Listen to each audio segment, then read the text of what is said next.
Hey everyone, it's Fem here, a Filipina living in Australia. You know, back in the Philippines, every place has a story, like Manila, Cebu, and Davao. But have you ever wondered, where did the name Melbourne come from? When I first moved here, I was too busy adjusting, learning to drive, discovering Aussie food, and just soaking in the culture. But then it hit me. I live in this city, but I don't even know how it got its name. So I did some digging, and what I found is honestly surprising. Trust me, this is not just another history lesson. This story involves a weird name, a gold rush, and a forgotten treaty. So grab a coffee or tea and let's discover the real story behind Melbourne. Okay, so let's rewind to 1835. Before Melbourne became, well, Melbourne, it was called Batmania. Yes, you heard that right. But before you start imagining Batman running around the city, this name actually came from a guy named John Batman, an explorer and businessman. Now, get this. John Batman claimed that he bought this land from the Wurundjeri people of the Kulin Nation through a treaty. He basically offered them some blankets, flour, and tools in exchange for thousands of hectares of land. Sounds crazy, right? But here's the plot twist. The British government later declared the treaty invalid. They said, "Nah mate, you can't just buy land like that." So Batman's claim was ignored and the land was officially taken by the British Crown. Imagine if we were all saying, "Welcome to Batmania," instead of Melbourne. Sounds like something straight out of a superhero movie. Would you have liked that name? Let me know in the comments.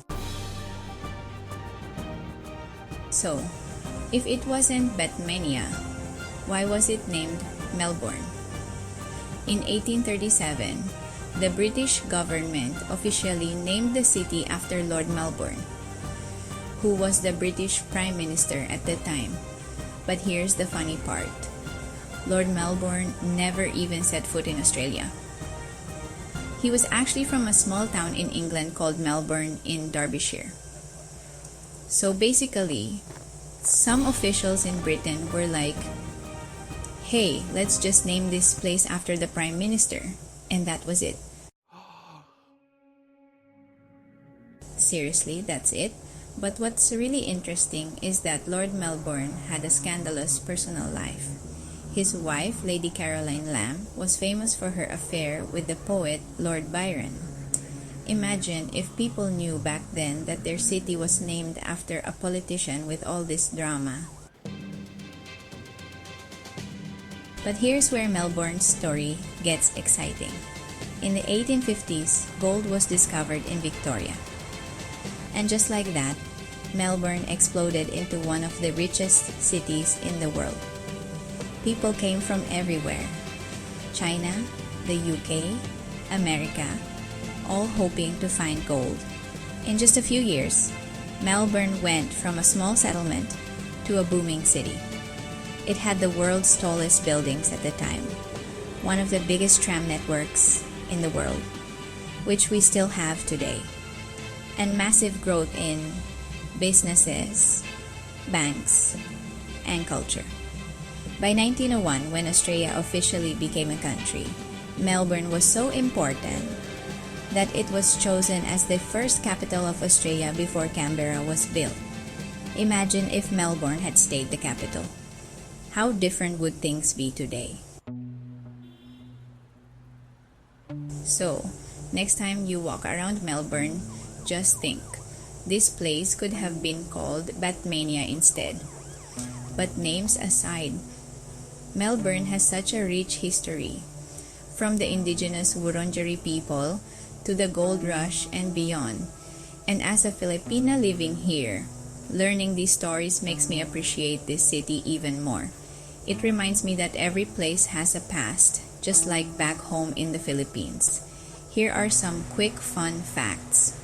Did you know Melbourne was almost named Glenelg, but it was rejected because it's a palindrome. There's another Melbourne in Florida, USA, named after an Australian.